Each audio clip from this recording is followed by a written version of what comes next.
One Piece Chapter 1157, The Shackled Axe and the Giant's Secret. The seas of the One Piece world have always thrived on half-truths and carefully crafted legends. What the world celebrates as history is often a tapestry woven by the victors, colored threads of propaganda stitched over darker stains of blood and betrayal. The world government, with its iron grip on the flow of knowledge, ensured that some stories gleamed bright in the annals of time while others were buried deep beneath the sands of secrecy, but history is not so easily silenced.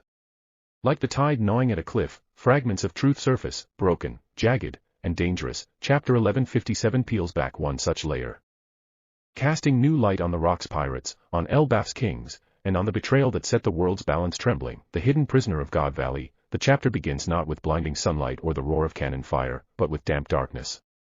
A subterranean hall groans under the weight of the earth, its stone walls slick with moisture.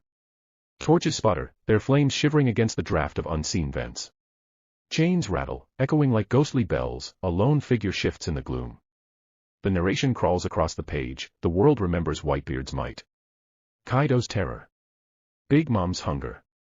Yet the one who bore the shame of captivity was neither of them. The torchlight tilts, illuminating a scarred face, a mane of hair matted with sweat. Silver glints on the man's weapon, or rather, what remains of it, rusting beneath layers of dust. Silver Axe, the forgotten legend. For decades, whispers had claimed that during the fateful God Valley incident, perhaps Whitebeard had been subdued, or that Kaido had been shackled before he was ever the strongest creature. Yet Oda twists the knife here. It was not the monsters who would later carve their names into Yonko, but Silver Axe who was dragged into the abyss. The panel shifts.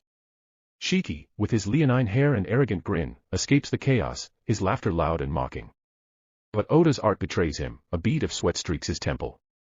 Shiki knows they've slipped past catastrophe by mere chance. And behind them, left buried in the earth, is Silver Axe, the weak link, the captured proof. Through him, the Marines would taste the edges of Rock's grand plan. Silver Axe is no longer just a name in whispers. His imprisonment is the first fracture in the Rock's pirate's armor, the stone that begins the avalanche, an empire of carnage. From this claustrophobic dungeon, the narration widens into a logbook-like cadence, reciting the litany of crimes that earned the Rock's pirates their infamous mantle. 2 years after their birth, 16 major raids, 76 ships sunk, their corpses swallowed by the sea, 14 ports razed, their ashes staining the horizon, 5 towns erased so thoroughly their names no longer grace maps, 3 violations of Article 18 of international law, civilian slaughter deemed unforgivable, 25 outstanding records, 1 for each captain who sailed under Xebec's black flag. A double-page spread erupts, villages burning, mothers clutching their children, ships splintering against jagged rocks, pirate flags snapping in storm winds.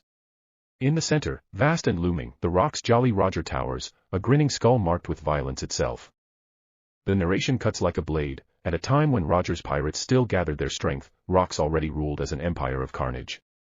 The panel lingers on Whitebeard, Kaido, and Big Mom, younger, but already terrifying. Around them, lesser names like Ochaku and Captain John sneer. Beneath them all, Rock's Xebec stands laughing, his shadow stretching like a storm across the sea. The world government's dilemma. The scene shifts from fire to marble. In Marijois, the holy city of the celestial dragons, peace reigns, or at least the illusion of it. The 5 elders sit cloaked in solemnity. A CP agent kneels, delivering his report. King Harald of Elbaf has submitted his petition for alliance. It awaits your approval. But the narration undercuts his words. Unlike smaller nations who beg for protection, Elbaf is no trembling vassal. Its giants are proud, their spears long, their backs unbending. We see Harald in silhouette, a towering figure cloaked in furs, his beard like a river of fire. In Elbaf's Hall of Warriors, he slams his hand upon an oaken table. His voice thunders, echoing in the carved rafters, "We will not kneel. We will meet them as equals." It is defiance, pure and unyielding. Where others whisper, Harald bellows. Where others grovel, Harald raises his chin. Headlines of treachery, the seas ignite with scandal. Newspapers scream their lies in bold print. Elbaf attacks government ship. Harald the traitor. Giants rebel against the world. The imagery is vivid, a world government battleship crushed beneath the waves, giant spears piercing its ribs. Marines flail, their cries swallowed by the sea. For the first time in written memory, the world's strongest warriors are painted not as noble, but as villains. Harald's name is blackened, twisted into a symbol of seduction by piracy. Behind the ink, whispers churn. The underworld wonders, has Elbaf turned its back on the world government? And in Marijois, panic spreads quietly through gilded halls. The meeting of wolves. We descend into Elbaf's shadows, where politics cloak themselves in secrecy. A candlelit chamber flickers with light. At a stone table sits Harald, his frame vast, his hand clenched like a warhammer. Across from him, larger than life, sits Xebec. Oda's pen makes Xebec monstrous, wild-haired, wolf-grinning, his eyes gleaming with mania. He spreads a map across the table, his finger stabbing the Holy Land. The celestial dragons call themselves gods. But gods bleed, Harald. Together, we will tear them down. The words drip like venom. Harald says nothing at first, but his hand tightens on the stone, cracks splintering beneath his grip. A decision weighs heavy in the silence. This is the whisper history never recorded. Elbaf's throne conspired once with Xebec. The Marines debate. At Marine headquarters, the news falls like a hammer. A young Vice Admiral Garp slams his fist against the war table. We cannot sit idle while giants and rocks join forces. His eyes burn with fury. Around him, admirals and strategists murmur, suggesting blockades, infiltration, assassinations. Yet the Gorosei's command is chillingly simple: do not provoke Elbaf further. Wait. Bureaucracy suffocates justice. Garp, bound by chains of politics, seethes. This is the spark of his lifelong disillusionment. The Marines fight for justice, the government fights for survival, and survival means silence. The farewell of Shakuyaku, Hokkinoso Island, pirate paradise, brims with debauchery. The rocks pirates feast, drink, fight. Laughter echoes off cavern walls.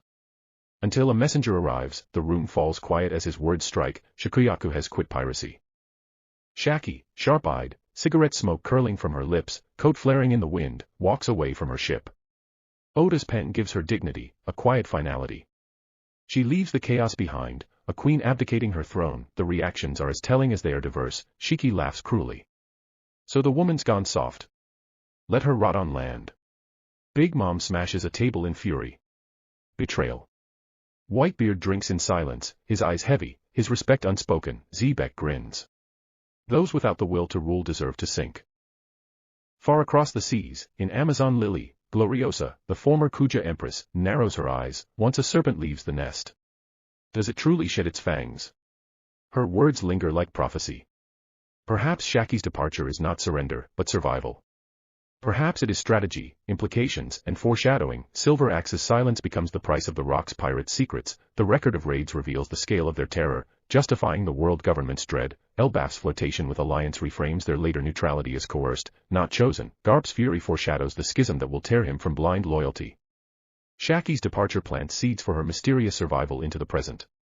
As Rayleigh's partner, a woman who saw the storm coming and chose to step aside before it consumed all, the final cliffhanger. The chapter closes on a spread that burns into memory. Xebec towers over a globe. And that's it for today. If you enjoyed this, don't forget to like and subscribe for more anime and manga content. See you in the next one.